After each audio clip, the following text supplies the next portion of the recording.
the first ever CS2 Major. PGL Copenhagen Major 2024 has been going on for a few days, and here are what I have learned while watching in my journey of becoming a CS2 Pro. The first thing that stood out to me was seeing that dualies are actually being used in the pistol round.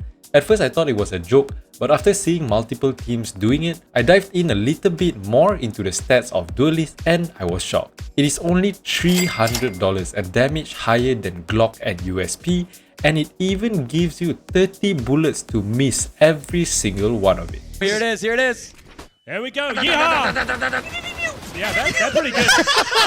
Honestly though, it wasn't as overpowered as people are saying. I feel like because of the illusion that it has a high fire rate while having 30 bullets, the pros are relying on spamming it instead of aiming it precisely and shooting, which ended up making them miss a lot of shots and eventually lose the pistol round. So I personally think it is overrated, but I at least now understand why people are using this pistol during my matches. The second thing that I noticed was the insane util lineups on every single map. Like seriously, in one of the ancient match, I'm not sure which one, I saw that there is a smoke thrown from T side to CT, but the lineup started at T base itself and the player ran awkwardly until he reaches close to A side and finally letting go of the throw. Then there is also the cool nade stack on Anubis, which is thrown on the match Imperial versus ENCE. They thrown I think 2 nades and then finally a molly to finish him off. Literally no chance for Glaive to get out of the situation, which is insane. There is so many different new lineups that I didn't know was possible and it seems useless at first glance. But they all learned it for a reason, and I believe we all have to learn the lineups eventually if we want to reach to the top. The third thing that I have learned is that there are many different playstyles to actually win a game, and there is no wrong answers in the pro scene. For example, teams such as Cloud9, ENCE, or Gamer Legion usually plays more calculative and slower, while Imperial or Legacy plays slightly more aggressive and explosive most of the time. From the looks of it, it seems that calculative and slow plays works a lot better. However, I personally enjoyed watching Imperial matches because it looks like they were genuinely having fun with the game. A lot more fast paced, and the best part is their playstyle is understandable for average players such as myself because they just push. I feel that this is one of the biggest lessons that I have learned.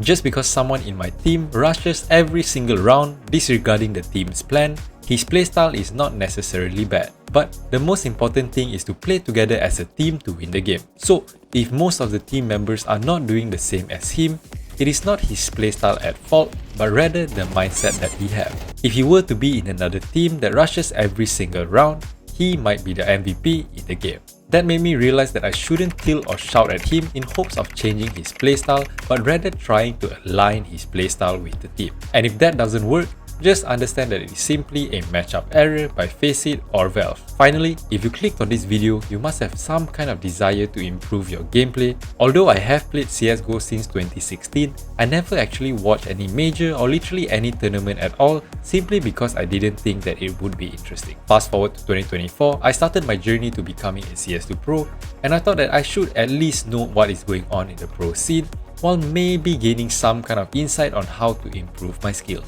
My personal opinion after watching the major for the first time ever is that if you are watching because you genuinely want to improve and not because you enjoy it, don't waste your time. Instead, it's a lot more efficient to just play the game, or if you really want to watch some pros perspective, download the demos from the major and only watch one player's perspective. For example, if you are bad at Ancient and you've seen Hobbit played really well during the match of Cloud9 and Aesthetics with 28 kills and 12 deaths, download the demo through HLTV and only watch his perspective of the game.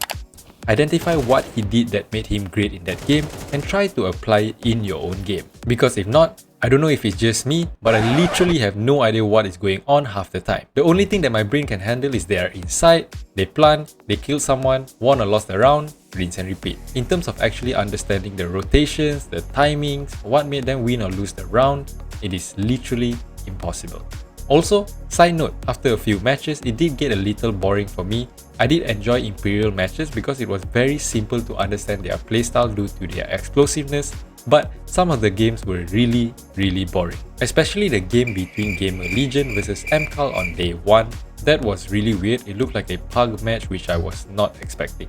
People say that watching the playoff is a lot more interesting because it is a completely different experience as compared to the opening or elimination stage, but I'm not convinced. Do let me know if it is actually true in the comments below.